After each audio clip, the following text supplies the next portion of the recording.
from around the globe in sold-out arenas and humble churches, from out on the streets to your screen. And now, the time and what must be done. On this edition of Farrakhan Speaks. Greetings to you.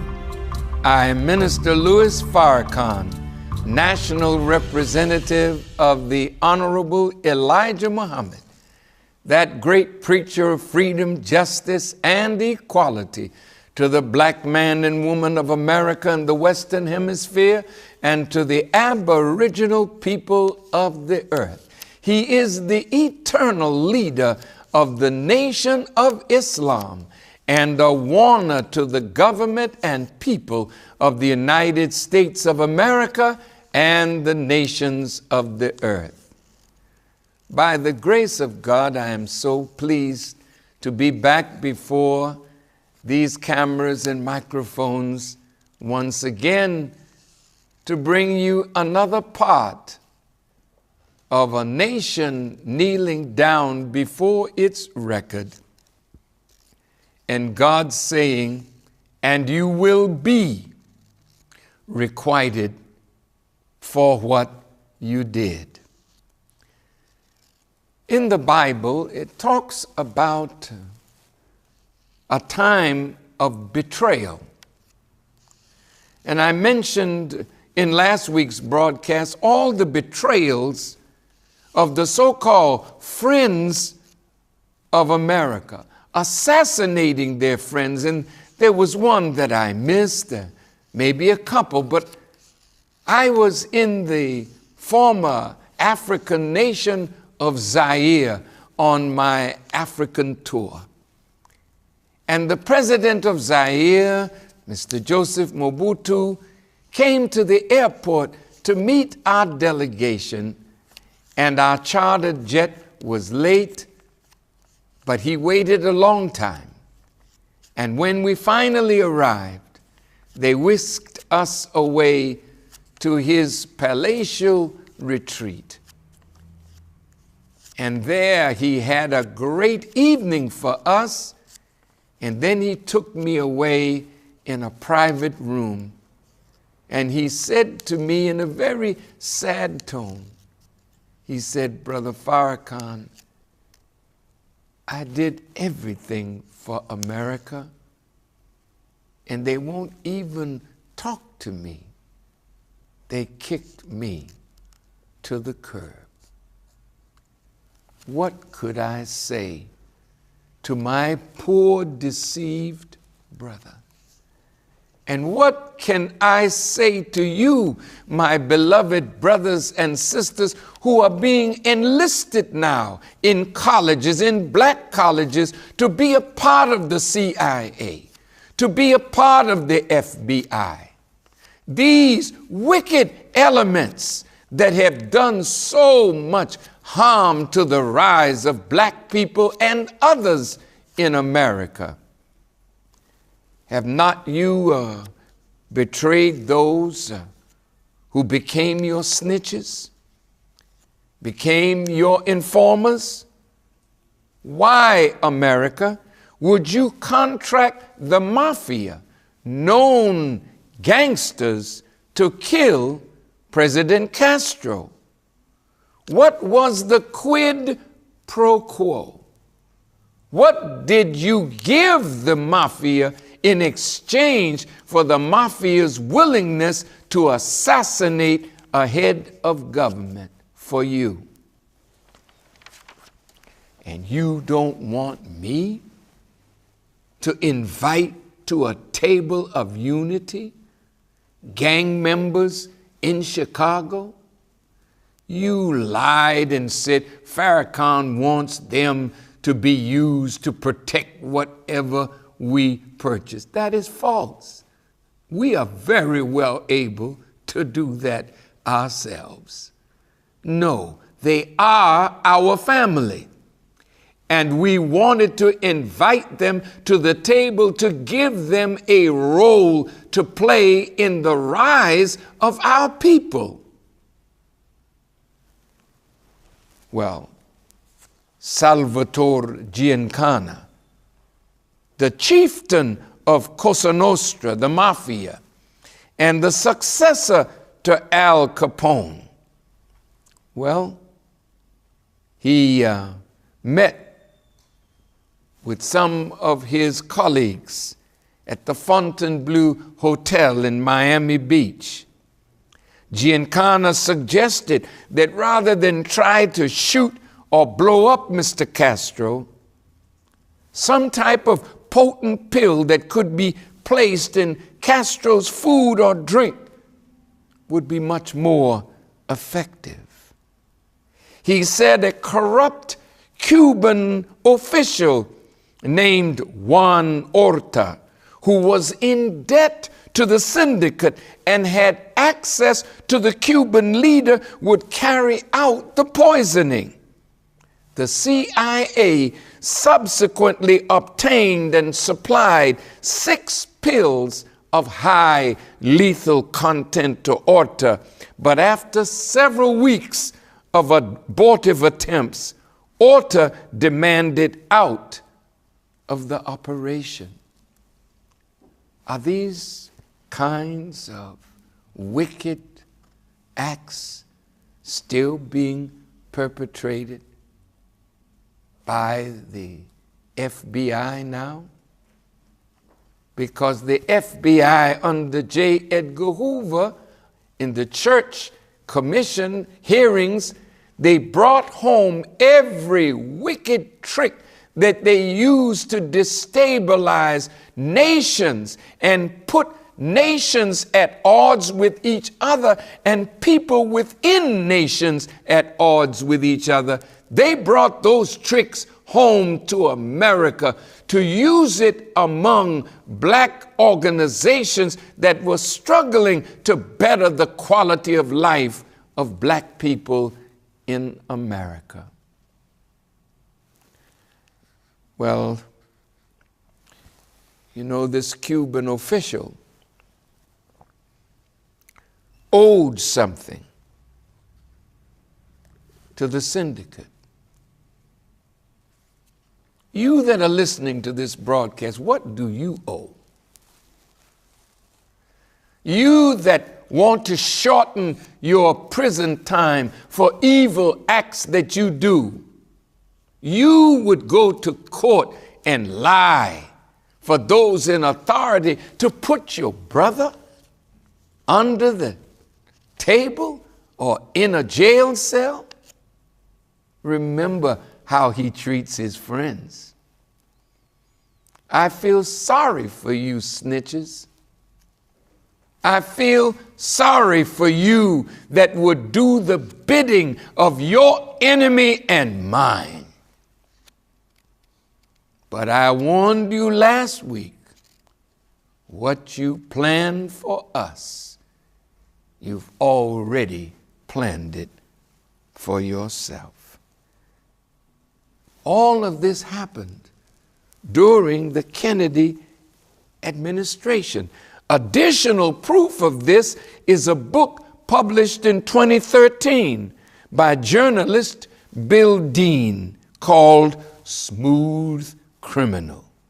In it, he claimed that former President John F. Kennedy endorsed freeing rapists, drug dealers, and mafia hitmen from prison so they could attempt to murder communist leader Fidel Castro. He further says JFK didn't explicitly order the program, but was aware of the operation that allowed an ex-con to pretend to be a waiter at Castro's favorite restaurant in Cuba in order to slip the communist leader poison tablets. to my believing and beloved believers, be careful of where you eat. Be careful, as the Honorable Elijah Muhammad said to me, he said, brother, be careful of who feeds you, because they will poison you.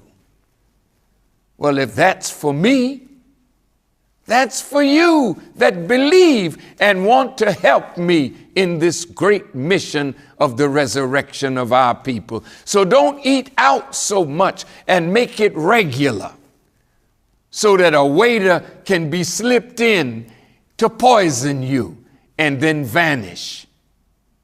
Be wise and protect the life that Almighty God, Allah, has given us.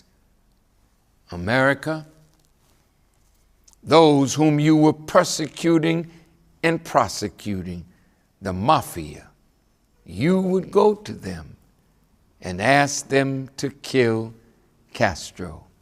And the quid pro quo was something in return for what they did. Can we trust you? Can we say now, with the bombing in Boston, that you are telling the truth? We have many questions to ask you. And in the future broadcast, we're studying all that is being said, and we have many questions to ask. But we already know that you have created many lying wonders.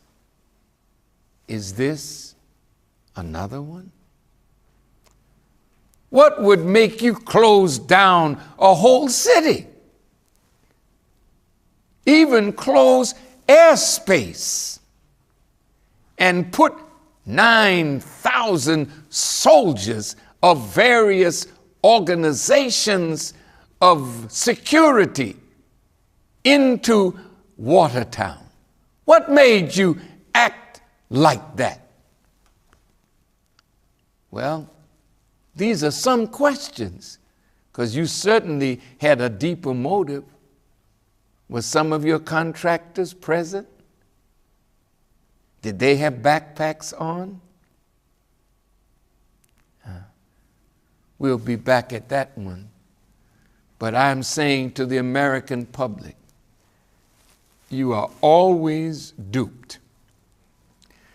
They lie, and then they probe you with polls to see how many of you were caught up in the lie. You know, it's a terrible thing. I don't care what your political aspirations are, to make a bomb and kill people who have nothing to do with your political aspiration, but who would stand watching their families come through a finish line only to be killed and their legs blown off and other horrific wounds given to them. I noticed that the bombs didn't go off while the stars of the marathon, who complete their marathon between 2 hours and 2 hours and 40 minutes. But it was in the 4th hour, 9 minutes after the 4th hour, that the bombs went off, when the families of those who would take 4 hours would be at the finish line, cheering on their family members, rooting for the causes for which they were running. Well, we'll talk about this in a future broadcast. Satan deceived the whole world.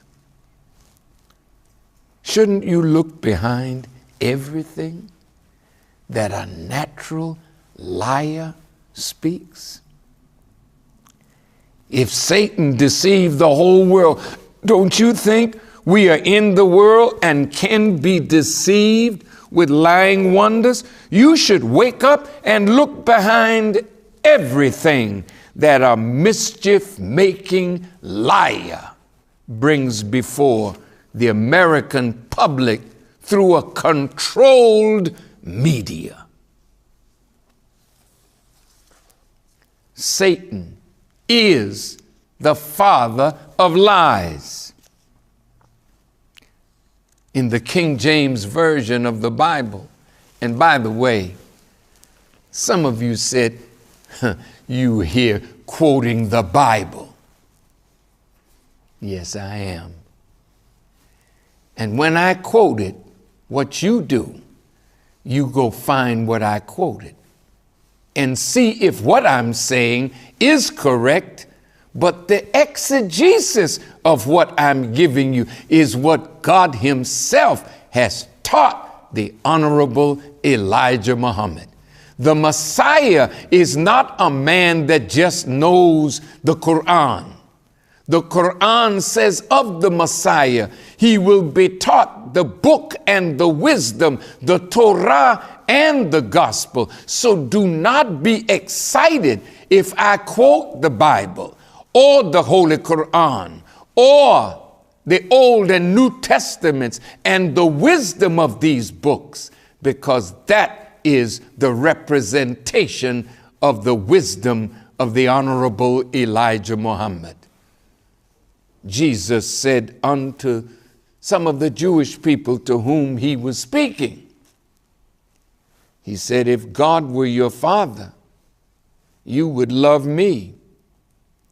For I proceeded forth and came from God, neither came I of myself, but he sent me. I can say the same. I'm not before you of myself. He sent me to deliver this message. Jesus asked his listeners, why do you not understand my speech?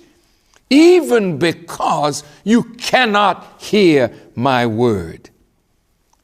And then in the 44th verse of that chapter, Jesus said, you are of your father, the devil, and the lusts of your father you will do. He was a murderer from the beginning and abode not in the truth, because there is no truth in him. When he speaketh a lie, he speaketh of his own, for he is a liar and the father of it.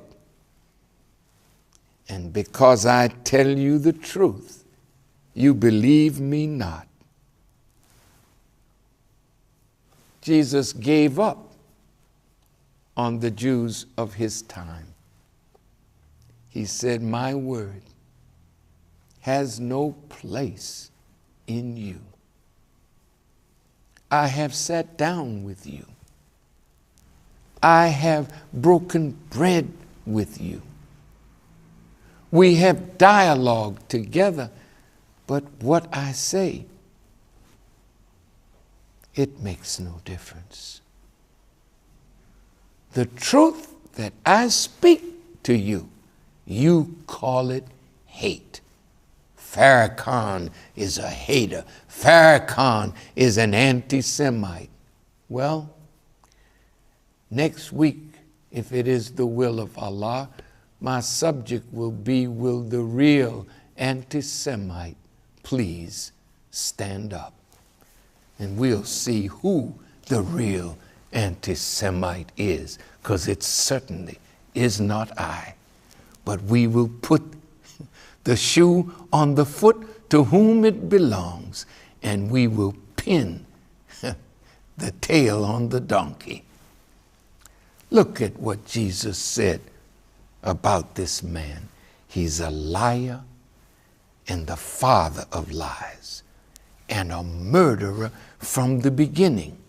See, when we go into how The made man was made, and what was put into his nature that made him a liar and a murderer from the beginning. This will help you to understand yourself.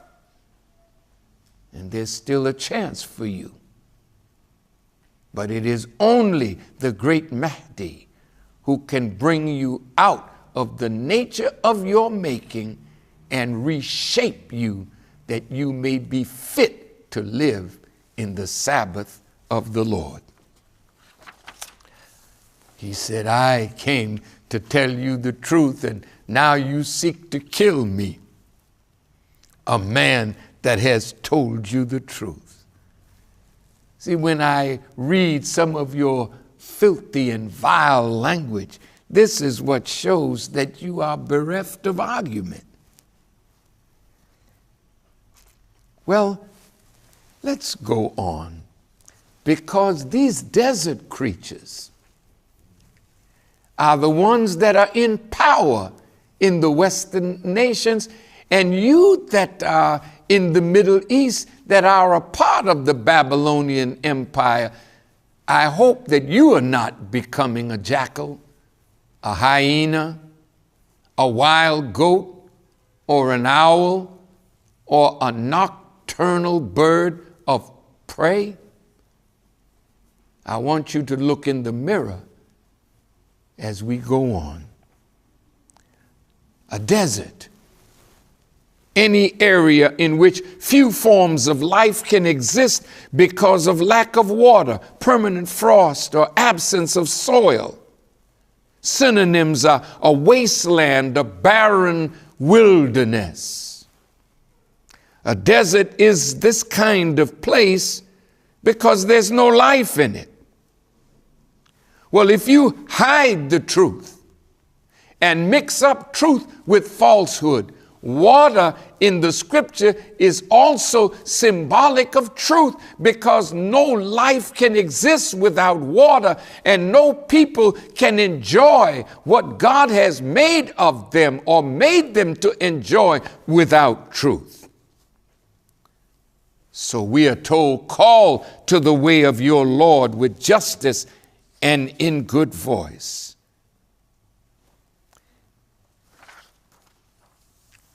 The Quran says the devil is our open enemy. This is not a hidden fella. He's all the way out in the open as an open enemy. Let's look at the Quran's teaching.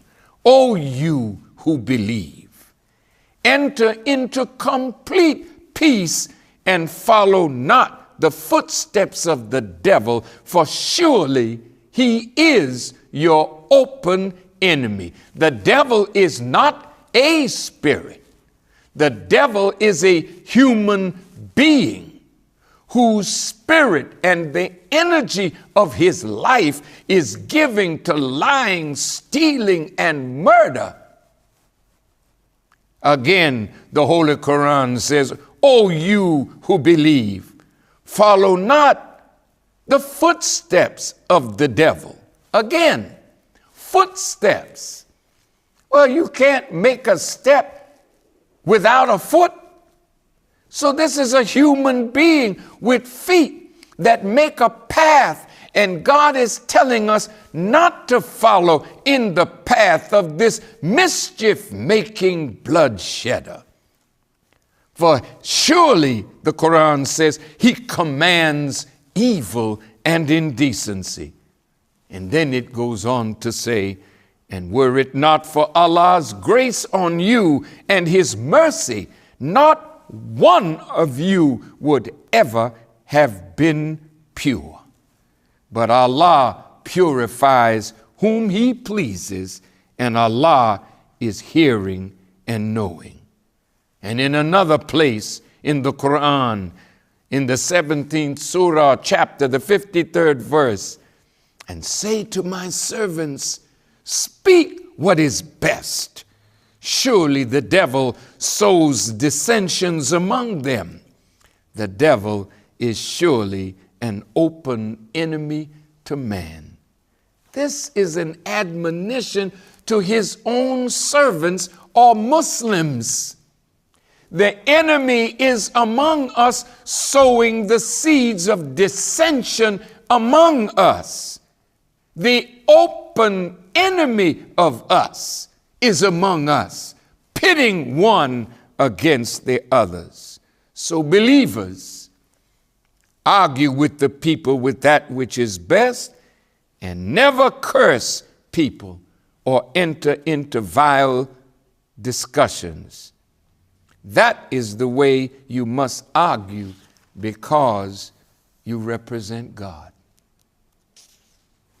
The disbelievers, in the chapter called The Disbeliever, look at how Allah revealed this. Say, he's telling Muhammad to say to the disbelievers, and I'm saying to you, disbelievers, O disbelievers, I serve not what you serve, nor do you serve him whom I serve, nor shall I serve that which you serve, nor do you serve him whom I serve. For you is your recompense, and for me is mine.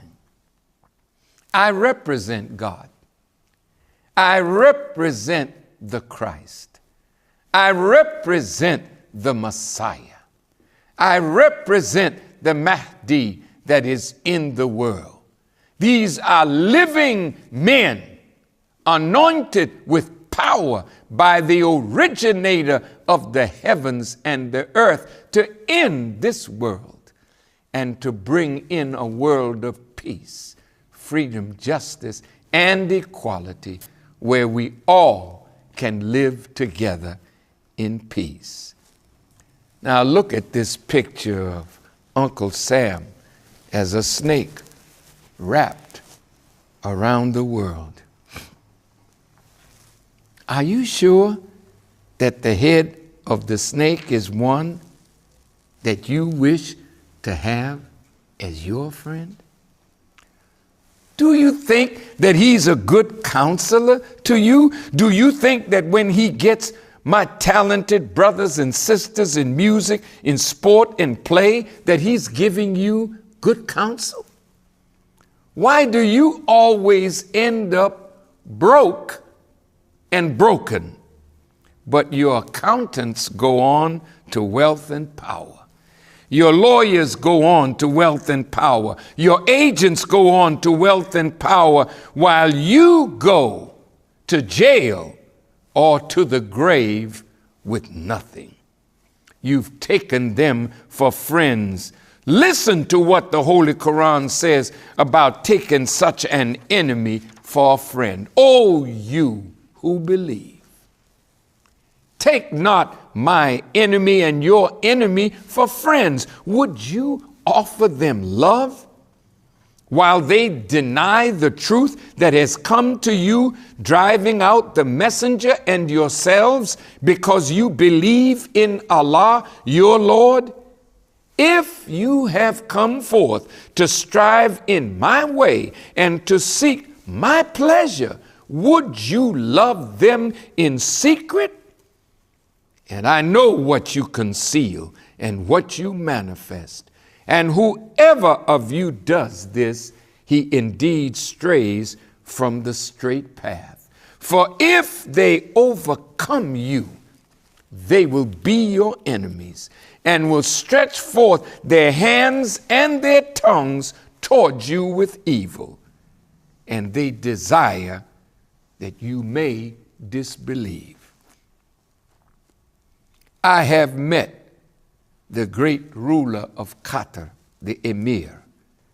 He's been a great charitable man to great causes around the world. I have met President Bashar al-Assad and his father, Hafez al-Assad. These leaders that I just mentioned are in the crosshairs of both God and Satan, because Satan cannot do the evil that he wishes to do to the Islamic world without the help of those who consider themselves Muslims. I met the Prime Minister of Turkey, Recep Tayyip Erdogan. I met him when he was the mayor of Istanbul, and he hosted a dinner for me and those with me. These are not bad people, but even good people can make mistakes in choosing their friends. Look at Jesus and Peter. Was not Peter his chief disciple? But when he spoke foolishly, what did Jesus say?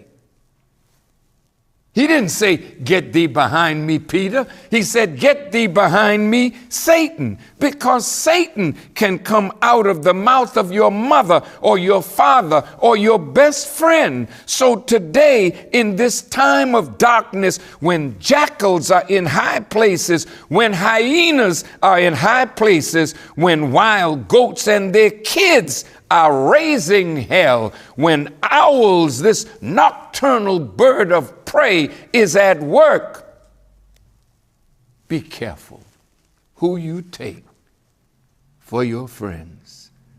What does it mean that the sun, the rising sun, won't give its light? That's a tough thing.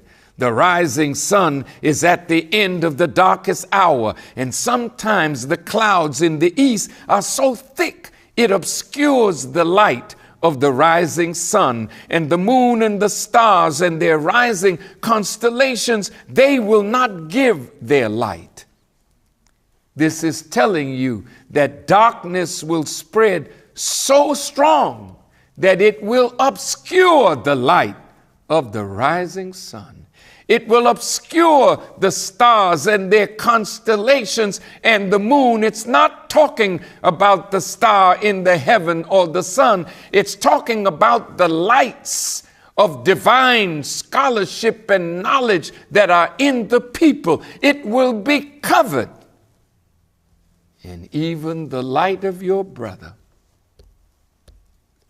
It is written in the Holy Quran in the 53rd Surah called the star. By the star when it sets.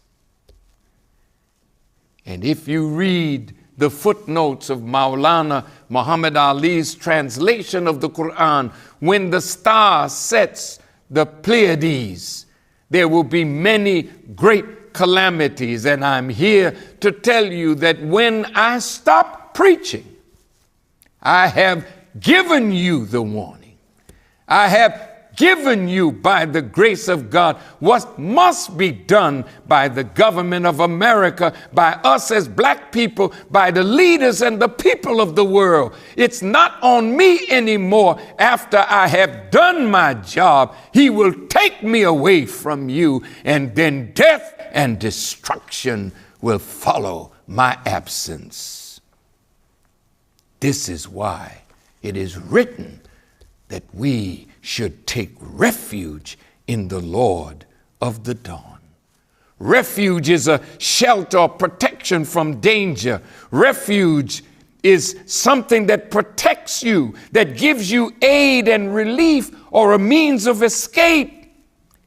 In the Psalms of David, he says, "The Lord is my light, and he is my salvation.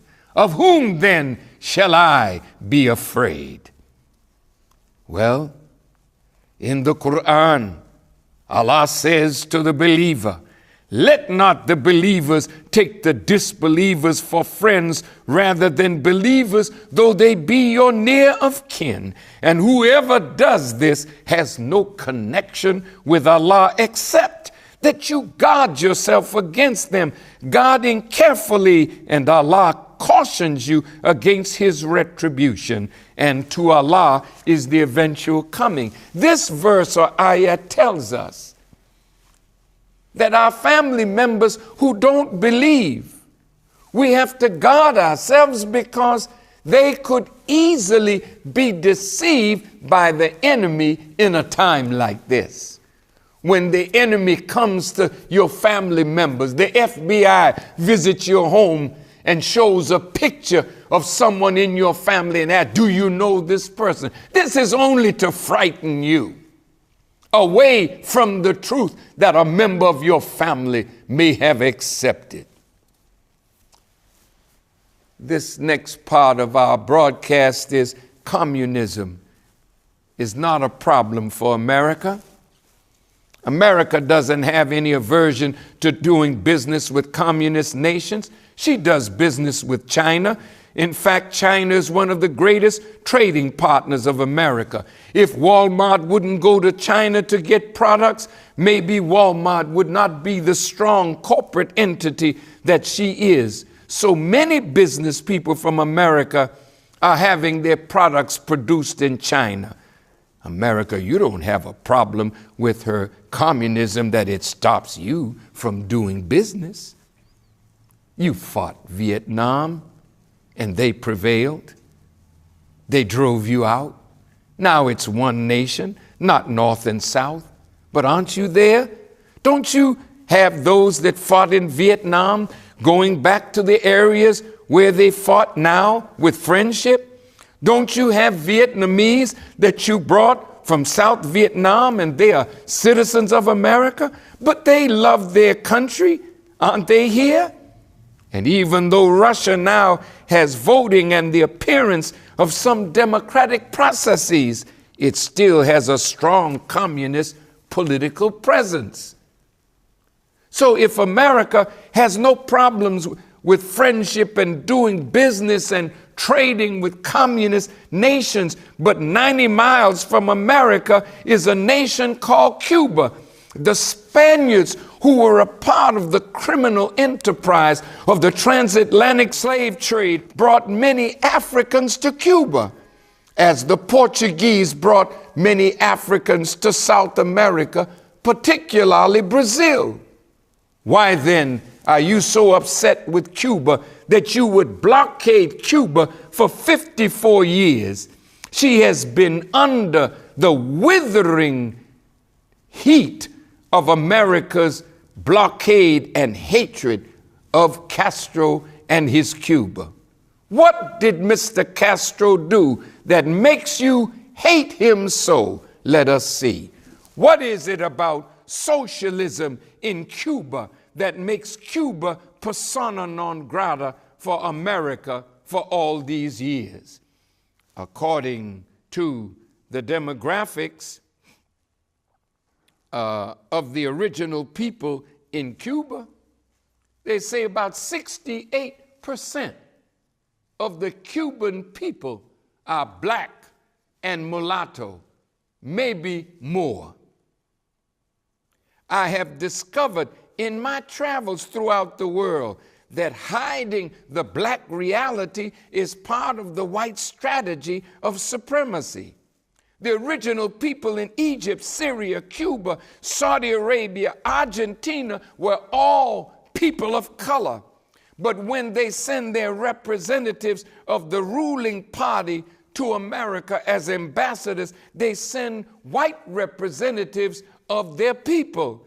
They do this so that it hides the reality of the indigenous people of their land. I did not know that there were many black Syrians until I went to Syria. I did not know that there were so many black Palestinians until I went to Palestine, now called Israel, and my Hebrew Israelite brothers walked with me and we talked to Palestinians, and I asked them, how long have you and your people been here? He can't even tell you how long it's been that long. Well, the point is, our people are there in Cuba. They live there. So under America's blockade and sanction, my brothers and sisters, as well as other human beings, are suffering. Sanctions does that. And why do you do it, America? You do it to force the people to do something that pleases you, and that is to overthrow the government that you are sanctioning, so you make the people suffer.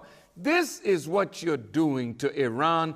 This is what you're doing to North Korea. This is what you do to any nation that does not bow to your will. When God chose Moses, that didn't end the suffering of the children of Israel, because when he delivered the message to Pharaoh, Pharaoh and his people increased the evil against the children of Israel. So don't think because truth has come that falsehood would just disappear immediately. A fight ensues between the lovers of darkness and the lovers of God's light. What did Castro do? A brief look at Cuba before Castro. It was a playground for the wealthy of America. It was a gangland paradise, as you saw in The Godfather. It was a paradise for American companies and those who were the big businessmen and women. But the black man in Cuba was considered nothing, as he is in every society dominated by so-called well-meaning white people. So the church might be well-meaning in Latin America, but it never changes the condition of the peasants. And that's why a liberation theology came out of that area, because the people are enslaved by religion and the false teaching in religion. What did Castro do? The Babylonian Talmud instructs Jewish people that 3 things they have to have in order to be a man.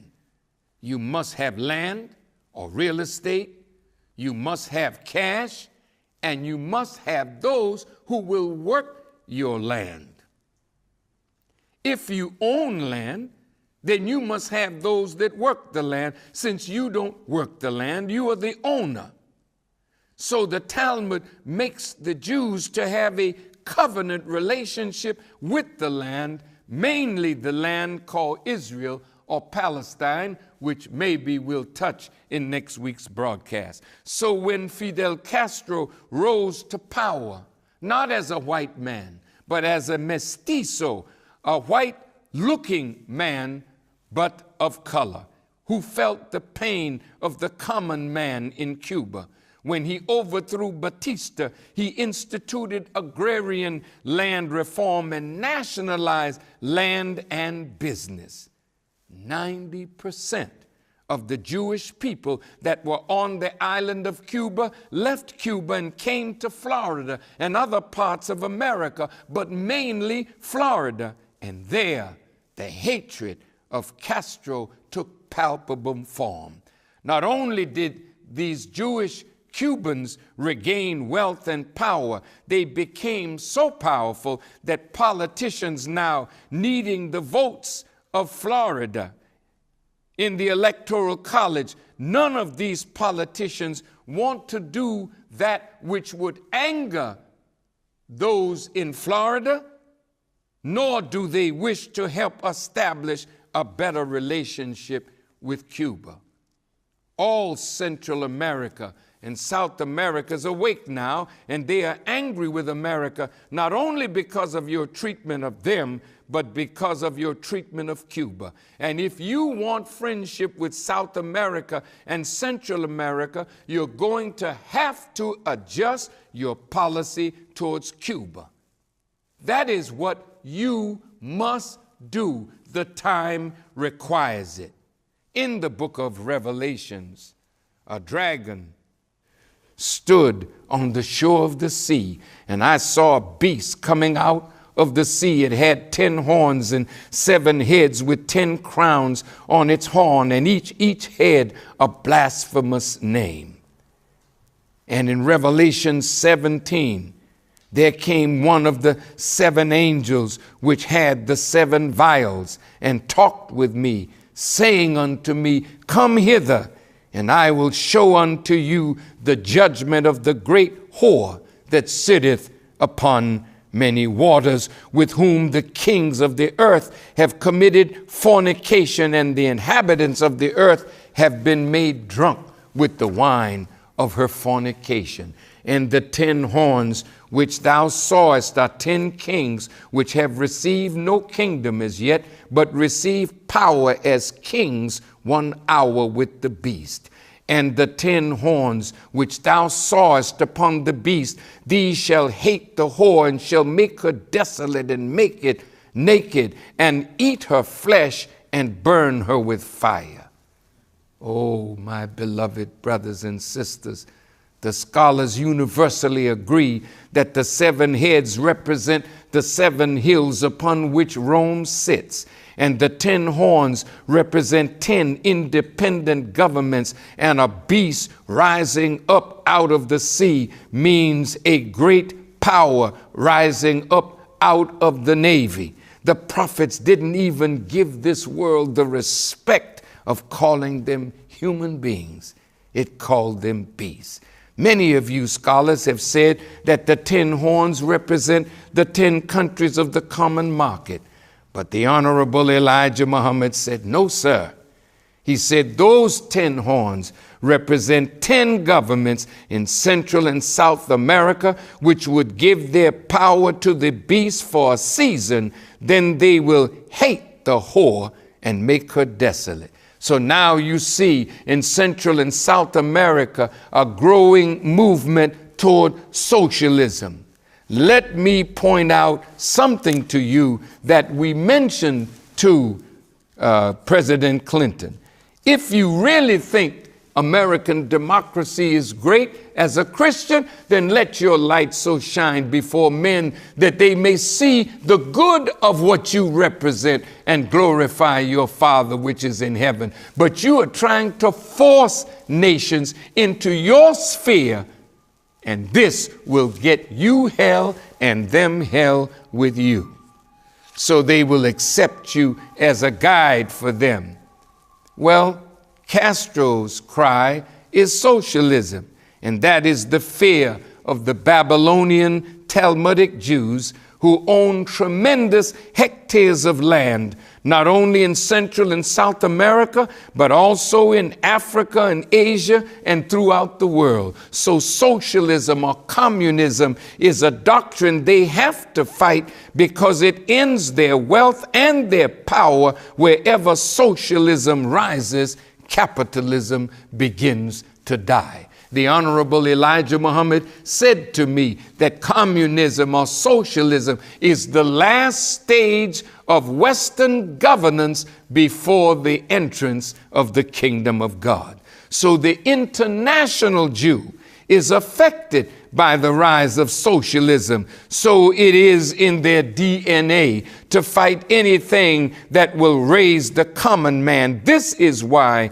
they fight any voice that the little man will listen to. Jay-Z went to Cuba with his wife Beyonce, and they were beaten up by members of the Jewish-owned and controlled press.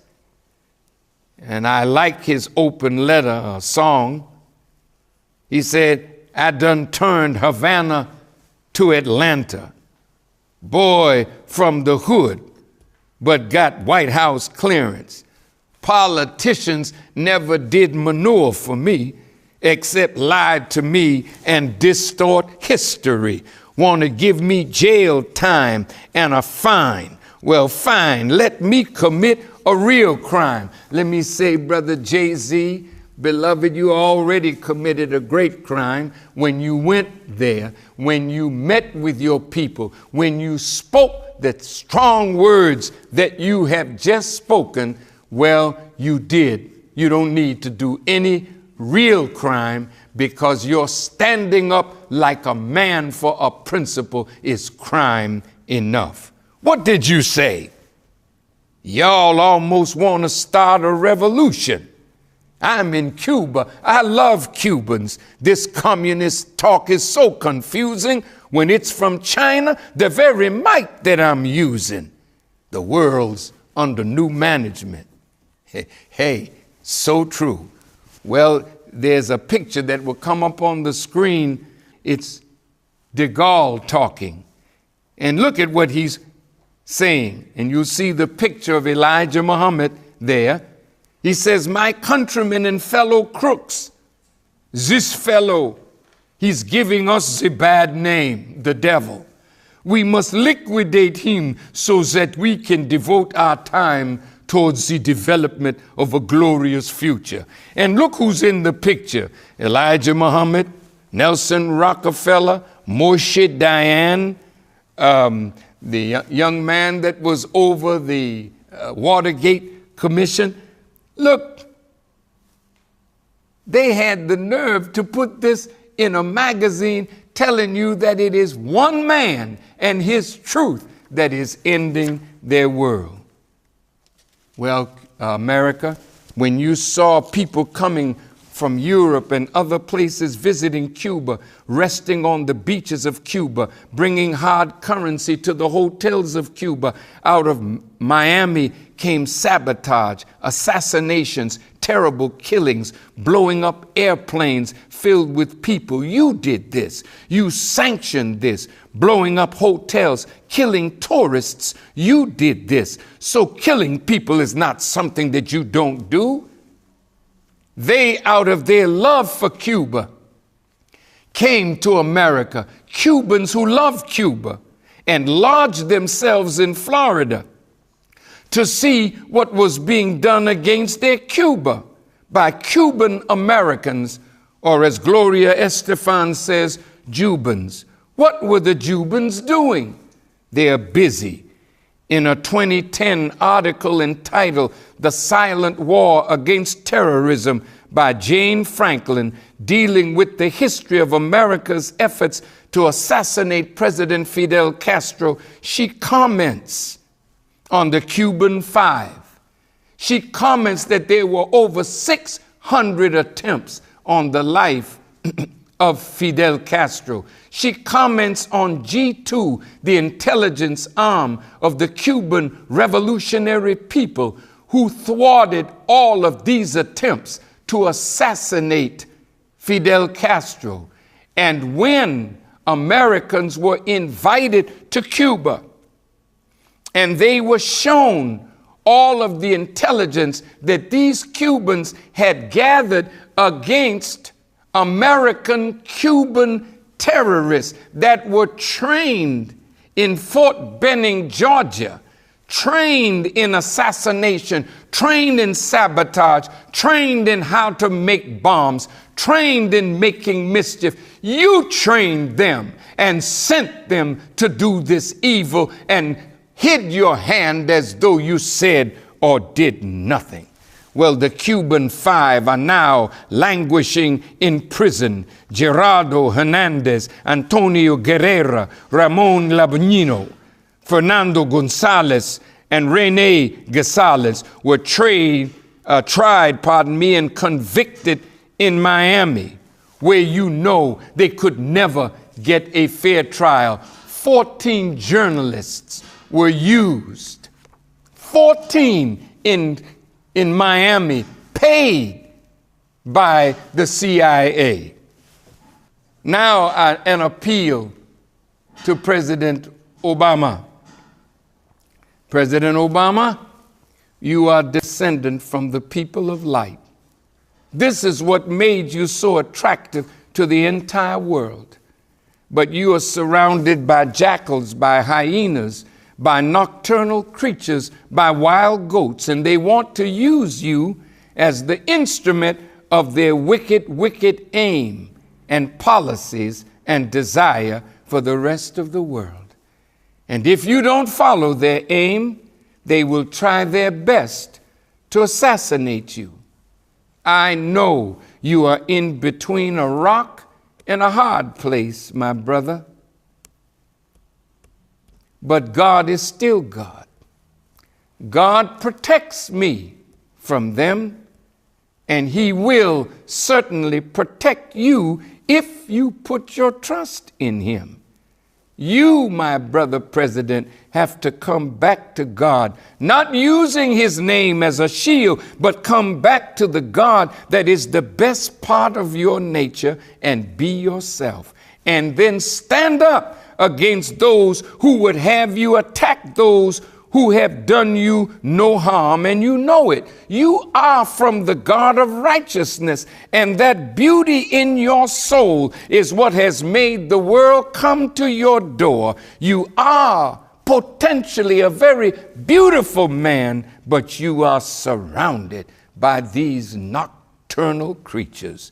When President Obama was first elected, I gave a message entitled A New Beginning, President Barack Obama. And in that message, I appealed to the leadership of America not to hamstring the newly elected president once he is sworn in and assumes the power of the presidency. I shared with you then verses from the Holy Quran, chapter 7.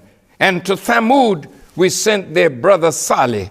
And he said, "O my people, serve Allah. You have no God other than He. Clear proof has indeed come to you from your Lord. This is Allah's she-camel, a sign for you."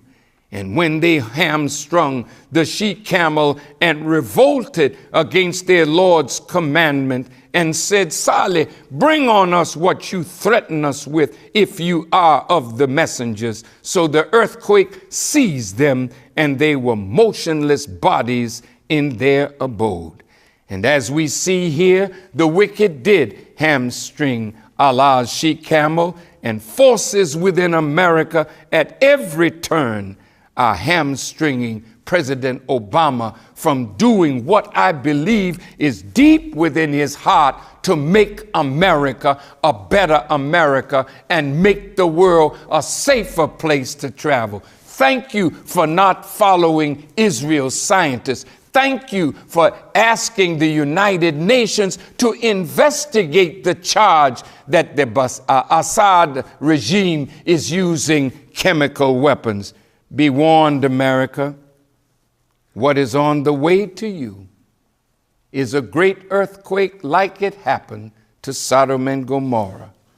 I pray for you.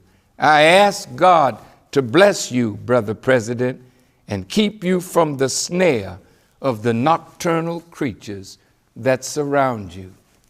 So in closing, America, you must advance a better policy toward Cuba. You must not follow the hatred of your friends in Florida. And to those of you who are Jewish, please remember that if you use your tremendous power and influence to guide America again into war, this will be the end of your power as a Jewish people and nation universally, and America will go down if she follows your errant, insane arrogance and guidance. Thank you for listening. Tune in next week, same time, same station, and tell your friends to do the same. Assalamu alaikum. Brothers and sisters, please log on again next week and every week this year for the time and what must be done. Tell your friends, tell your family. Log on to noi.org every Saturday, 6 p.m. Central Time for truth, guidance, and unequaled love from the national representative of the Most Honorable Elijah Muhammad and the Nation of Islam, the Honorable Minister Louis Farrakhan. Pass on the word every Saturday at 6 p.m. Central Time at noi.org. The time and what must be done. Remember, to have Minister Farrakhan answer your questions, tweet them to @LouisFarrakhan, #AskFarrakhan. And to add this message to your library or as a gift for someone you love, go to store.finalcall.com.